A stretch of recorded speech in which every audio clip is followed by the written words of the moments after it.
Most people will scroll past this without realizing they just ignored the explanation they've been asking God for, but you didn't. And what hurt most wasn't the effort, it was wondering if the effort still mattered. And there were nights you wondered if you had misheard God altogether. You have carried responsibility, pressure, and expectation longer than anyone realizes. And that exhaustion is not failure. It is proof of how long you have endured what was meant to refine you, not destroy you. The pause around your life has felt confusing, like everything stalled while others moved ahead, slowly wearing down your confidence and direction. God sees the strain behind your calm, the silent worries about time, money, and future, the fatigue of feeling stuck despite sincere effort. Hear this clearly now. This draining season is ending, resistance is lifting, and a divine shift has already begun. What is coming no longer requires force, only alignment. Stay here, because what comes next will explain something you've felt for years but never had language for. Number 1, they flagged you as a threat, not because you were violent, unstable, or openly rebellious, but because you carried something they could not decode. While most people move through life on autopilot, reacting from habit and fear, you noticed what others avoided. You sensed the cracks beneath polite smiles, recognized dysfunction hiding in routine, and felt when something was wrong, even when nothing was said. That awareness alone separated you. But what truly unsettled them was not your intelligence. It was your inner clarity. When they trained their tools on you, the data collapsed. You didn't fit trauma profiles, manipulation markers, or emotional instability charts. You weren't erratic, yet you weren't passive. You weren't angry, yet you weren't pretending peace. You didn't seek attention, but attention followed you. Their categories refused to stick, and that's when they realized the problem wasn't you resisting their system. It was your presence exposing the limits of it. Your signal was too clean, no hidden agendas, no double motives, no emotional static, just alignment. The clearer you were, the more their instruments glitched. At first they blamed faulty data, lagging software, even deception on your part. But time removed every excuse. You weren't performing purity, you were living from it. And that terrified them, because their systems are built to detect disorder, not wholeness. Systems can study behavior. They cannot contain awakening. They weren't afraid you would destroy something. They were afraid you would wake people up. And once that happens, control weakens. That is why you were flagged. Not because you were unpredictable, but because you were uncontainable. And for a moment, even you wondered if something was wrong with you. Number 2, they dismissed you as insignificant until your movement revealed royalty. At first glance, you looked easy to overlook, easy to underestimate, easy to place in a corner without consequence. You didn't arrive wrapped in symbols of power or credentials that demanded attention. You weren't fluent in their rehearsed language or seated at their curated tables. You didn't broadcast status, name-drop alliances, or posture yourself as a threat, so they assumed you were just another piece on the board, something to be nudged, redirected, or quietly ignored. What they failed to see was that you were never playing their game. Their world runs on control, categories, assigned roles, and predictable routes. They expect small, cautious steps that stay within lines they drew long before you arrived. That's how they move pieces. That's how they maintain order. But your movement didn't follow their geometry. Your choices weren't impulsive reactions. Your silence wasn't weakness. Your calm wasn't confusion. Each step you took was intentional, measured, and unsettling to those who believed you were beneath notice. Because peace is meant to be controlled, don't think independently. They don't question the structure.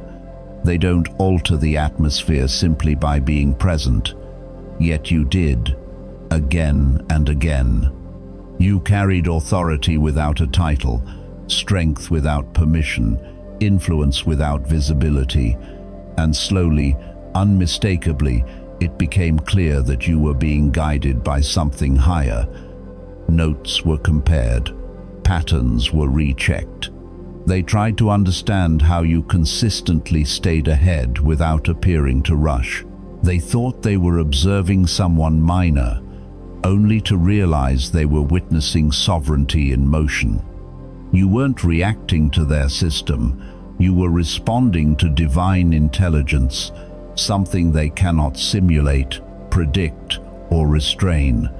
It isn't synthetic, it isn't taught, it's ancient. You were never inserted into their design to comply. You were placed here to overwrite it, quietly and completely. With every wound you healed, every moment you refused to collapse, every truth you spoke when silence felt safer, you altered the structure itself. You weren't just disrupting patterns, you were replacing the framework they depend on. Now they see the miscalculation. What they thought was controllable was never confined. The piece they underestimated is the authority they cannot stop. And the realization settling in now is simple and irreversible. You were never dependent on the board. You are the game. They thought you were moving alone. They didn't realize you were being led. Number 3. Your pain became their testing ground, but your restoration became the moment everything shifted. What you went through was never treated as merely personal or accidental.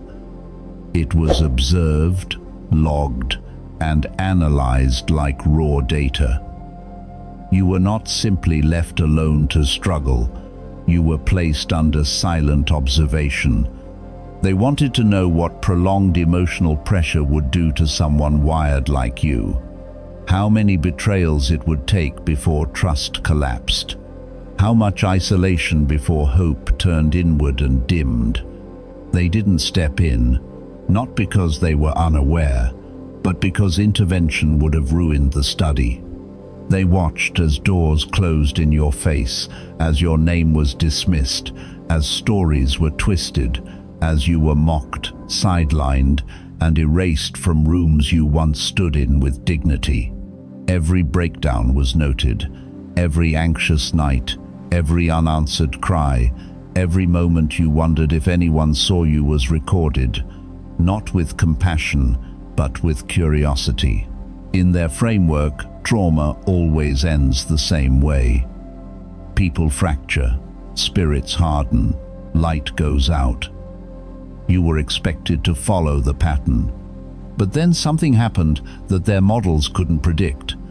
You didn't just survive the pressure, you transformed under it. Instead of remaining shattered, you began rebuilding from the inside out.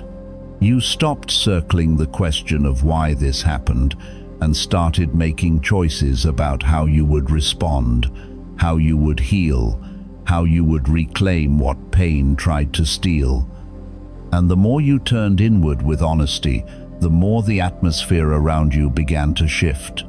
Your healing disrupted their conclusions. Their systems had no category for renewal. Their charts couldn't calculate grace. You weren't supposed to grow steadier, clearer, and more formidable in your quiet.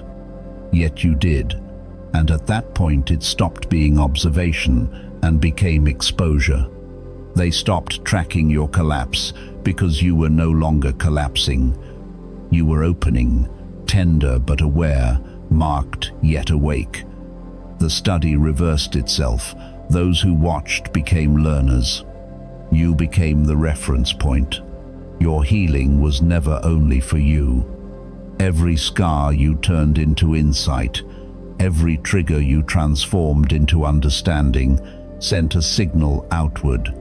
Something ancient and powerful activated within you, and those who once catalogued your wounds began to sense something holy in your wholeness. Mockery dissolved into silence. Indifference shifted into unease. Because in a world built on broken people, your restoration became the anomaly no one could ignore. Wholeness is harder to control than chaos. Number 4. You moved straight through traps that were built for almost everyone else to collapse in. What you endured was not random, and it was never accidental. The pain wasn't spontaneous, and the resistance wasn't natural. Every obstacle was placed with intention, like slow-burning landmines meant to disorient your mind, fracture your identity, and exhaust your spirit. Psychological pressure, energetic interference, social manipulation, subtle setups that looked harmless on the surface but were designed to pull you off course from the inside. Most people would have broken under a fraction of what you faced, and that is not exaggeration. The patterns repeated for a reason. The same wounds were pressed again and again. Certain people were positioned to destabilize you. Certain opportunities appeared just close enough to stir hope and then reopen old pain. Even the silence, the long stretches of isolation, the rejection that made no sense, the moments where your reality was questioned, all of it followed a quiet design meant to turn you against yourself. The goal was erosion, slow and invisible, but you didn't give them what they expected. You kept moving, not quickly, not easily, but forward. You stepped across lines you were never supposed to reach. You survived environments meant to empty you out. And now the ones who built the system are unsettled because they've seen this process play out countless times, and very few ever make it through without losing themselves. Your collapse was calculated. Your silence was anticipated. The pressure was timed to hit when you were weakest, yet you kept showing up, still breathing, still choosing awareness, still rising one step at a time. What they failed to understand was that your endurance was never fueled by pride or desperation. It was guided by something higher, something they could not interfere with or replicate. Now they are questioning everything: how you saw through what was meant to deceive you, how your mind stayed clear when distortion surrounded you, how your spirit remained intact in a system designed to stain it. They labeled you a case, a variable, a scenario. But the truth is, you were never just inside the test. You were revealing it. You didn't win by playing their game. You dismantled it by refusing to become what it demanded. You weren't resisting the system. You were revealing it. And that is why they are stunned. You didn't just survive the traps. You walked through them and emerged as living proof that the blueprint can be broken. Number 5. They followed you expecting patterns, habits, predictable reactions they could chart and eventually neutralize. That's how their systems work. Everyone has a rhythm, a weakness, a breaking point. That's what they were searching for in you, proof that you were just like everyone else. But what they found didn't repeat. It resonated. You didn't respond to pressure the way others did. Your decisions were often quiet, yet they rearranged outcomes. You entered spaces, and the atmosphere shifted without a word. Conversations changed. Tension rose or peace settled in. Even the environment reacted. Systems lagged, devices failed, signals spiked. None of it could be explained on paper. That's when they stopped looking at behavior and started watching your being. Your outer life was observable, but your inner world wasn't.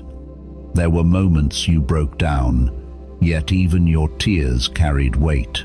When you wept, the room didn't weaken, it transformed. Silence became charged. Grief became sacred. You weren't just surviving pain, you were transmitting something through it. When you prayed, things moved, not symbolically, but tangibly. Outcomes shifted, structures loosened. Patterns that trap others refused to hold you. You never chased influence, yet influence surrounded you. Even your stillness carried authority. That's when they understood their intel was insufficient.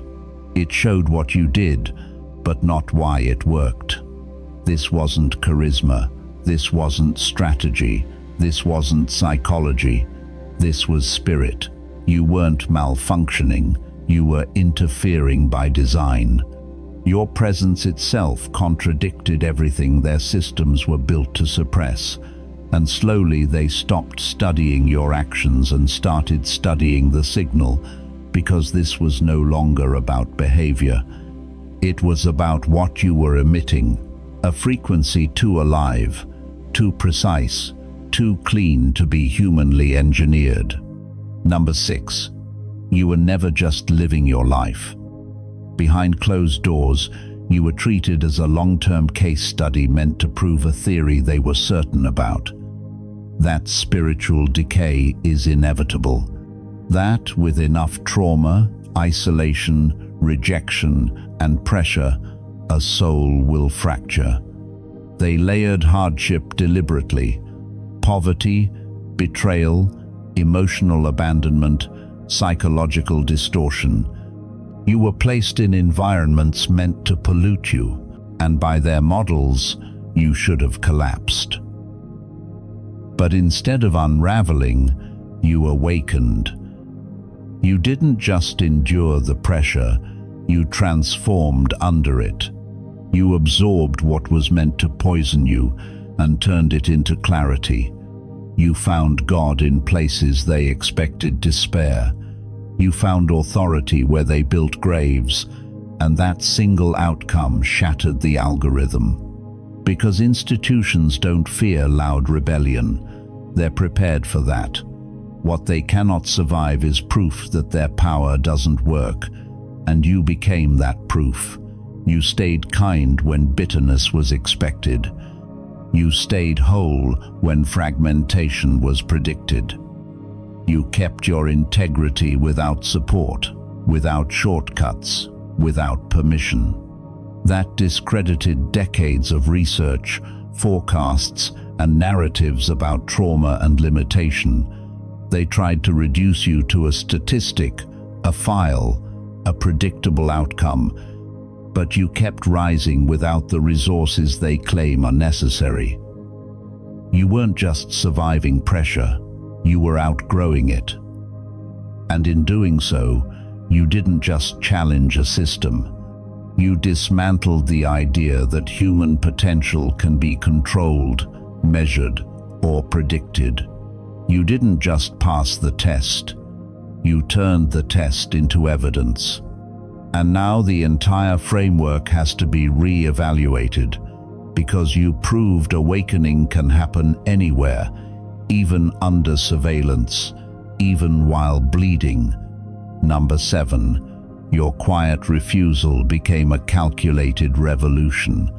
Your resistance never looked dramatic or aggressive. You didn't climb stages, wave banners, or rally crowds. You didn't raise your voice or demand to be seen. Yet every silent no you spoke, every boundary you honored, every moment you chose peace instead of performance. Every time you stepped away from manipulation without defending your choice, you initiated a shift that was far more dangerous than noise. They were trained to anticipate loud opposition. They didn't fear your rebellion, they feared your clarity. They prepared for riots, outrage, and visible disruption. They expected anyone who challenged the system to arrive with fury and spectacle. What they weren't prepared for was someone who simply would not bow. You didn't seek conflict, but you refused to trade your soul for comfort or approval, and that unsettled them deeply. Systems built on control cannot function in the presence of inner freedom. They rely on fear, confusion, and the hunger to belong. You denied them all three. You didn't shout, but you didn't shrink. And in a world addicted to manipulation, that kind of calm refusal echoes louder than any protest ever could. You began choosing what honored your spirit. You stepped out of roles that drained you. You stopped engaging with traps designed to provoke reaction.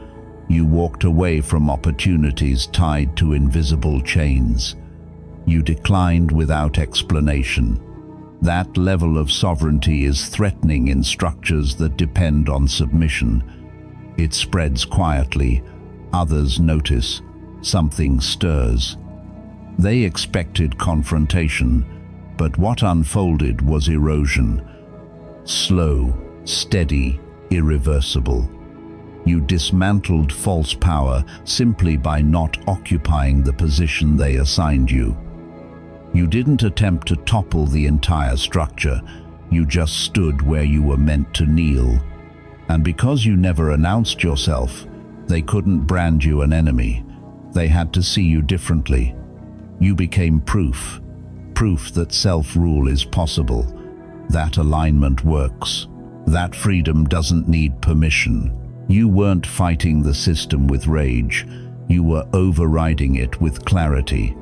And that is not just resistance, that is revolution, precise, spiritual, and impossible to stop. Number 8. You spoke softly to people, yet your voice reached places of power you never aimed for. You never planned to go viral or to be heard by everyone. You weren't chasing recognition, applause, or visibility. You simply spoke what was true.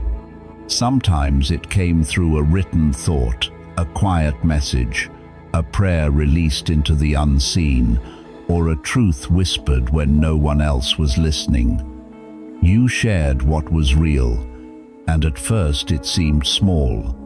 A few people resonated, a subtle response here and there, nothing that looked disruptive or influential on the surface. But beyond what you could see, something was shifting. Your words began entering rooms you had never stepped into. Conversations paused in places of authority.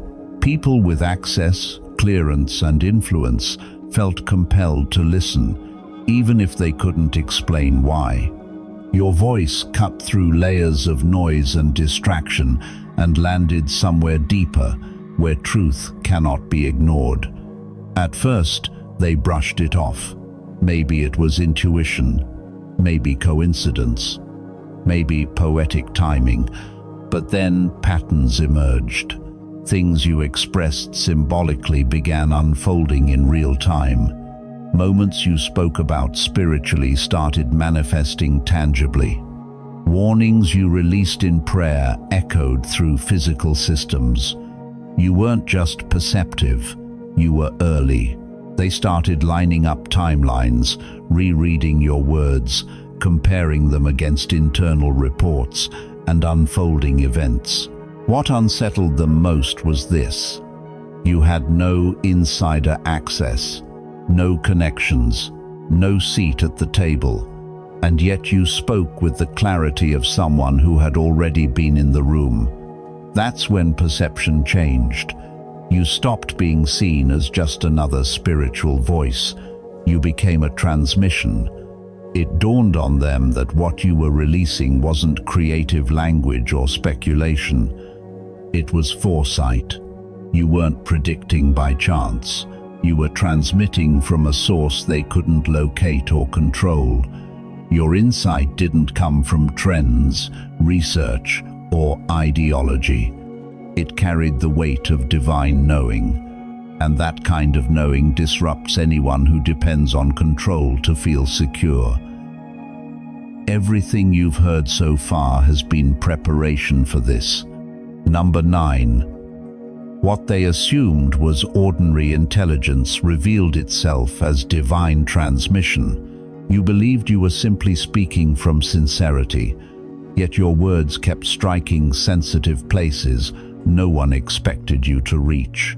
Without aiming for it, you were lifting veils, exposing layers most people never get clearance to see. You weren't addressing them directly, but truth has a way of finding its target, and yours reached them anyway. Now they're not only listening, they're observing with intent. They couldn't reconcile what they were seeing. You didn't carry the credentials they respect. There were no elite degrees, no institutional backing, no recognized training or alliances. You weren't tied into any visible network, yet you spoke with a depth that halted conversations. Not surface insight, but layered understanding that made people pause and quietly wonder how you could possibly know. You referenced events before they unfolded. You named strategies before they surfaced. You responded to pressure that hadn't yet gone public. And you did it without hesitation, without speculation, with an authority that unsettled them. Their systems are built on traceable logic. Knowledge comes from sources, from access, from permission. That's how it works. Except with you, there was nothing to trace. No leaks, no briefings, no signals to intercept. Just you, grounded in stillness, releasing truth through writing, prayer, and quiet speech. At first, they tried to explain it away. Maybe intuition, maybe coincidence, maybe quick perception. But the precision dismantled those excuses. It was too consistent, too accurate, too timely to be chance. That's when the realization surfaced. This wasn't intellect. This was revelation. You were connected to a stream they couldn't chart, receiving insight from a dimension beyond their reach. You weren't gathering information, you were receiving it. And what you carried wasn't stored in any archive they controlled. That's what shifted everything. You became both unsettling and essential. The questions changed. Not what do you know, but how are you receiving it? What unseen channel are you tuned into? And can it be accessed? Those who once dismissed you now study your movements, hoping to catch the signal before your next release. They no longer just want understanding, they want access. Because in a world drowning in information, the only thing that still moves power is revelation. If that just landed heavy, pause here. That weight isn't fear, it's recognition. Number 10. Those sent to uncover you ended up transformed themselves. Eyes were placed on you with clear intent to scrutinize, to document, to catch a fracture, a contradiction, a hidden agenda.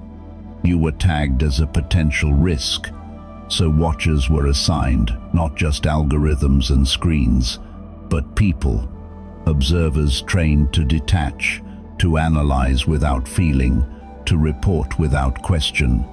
They were meant to expose you. Yet as time passed, something they didn't anticipate began to happen. The longer they observed, the more their inner alignment started to shift. You weren't acting. You weren't explaining yourself. You weren't performing innocence or defending your truth. You simply showed up as you were, honest, grounded, and aligned. That authenticity disrupted their conditioning. They were taught to remain neutral, untouched, professional. But watching you wasn't neutral. You didn't just endure hardship, you moved through it with dignity. You didn't just speak truth, you lived it. There was a consistency to your presence that couldn't be edited or reframed. And slowly, their assignment became personal. Some felt tension between what they were ordered to do and what they were witnessing. Others began questioning not just the task, but their own beliefs. No matter how closely they looked, they couldn't locate the darkness they were told to reveal. Instead, they encountered light, quiet, inconvenient, impossible to deny. Some withdrew without explanation, some quietly stepped away from the operation. Others stayed, but changed. Files were delayed, actions were softened, doors quietly closed before harm could pass through, not out of fear, but out of reverence. You never addressed them, you never persuaded them, you likely never knew who most of them were. Yet your presence spoke louder than reports and footage ever could. Your integrity cut through the most rigid protocols. Your spirit, steady and anchored in something higher, became the message they never expected to receive. You weren't meant to influence them, yet you did, without force, without strategy, simply by being real. And now, those who once came to expose you are the ones who quietly stand in your defense, because even in the deepest systems of control, truth cannot remain unseen forever. Number 11. You are no longer the one being watched. You have become the voice they now listen for. There was a time when you were treated as a subject, quietly monitored, analyzed from a distance, layered with suspicion and doubt. Every pause, every decision, every word was logged like data in an extended experiment. Because they couldn't define you, they labeled you unpredictable, unusual, spiritually unstable, a flaw in the system that refused to resolve. To them, you were an anomaly. But time exposed a truth their models couldn't deny. What looked erratic on the surface carried exactness beneath it. You were never drifting. You were being guided. You weren't scattered. You were being shaped. Each setback refined your discernment. Each betrayal sharpened your sight. Every apparent detour was a deliberate redirection.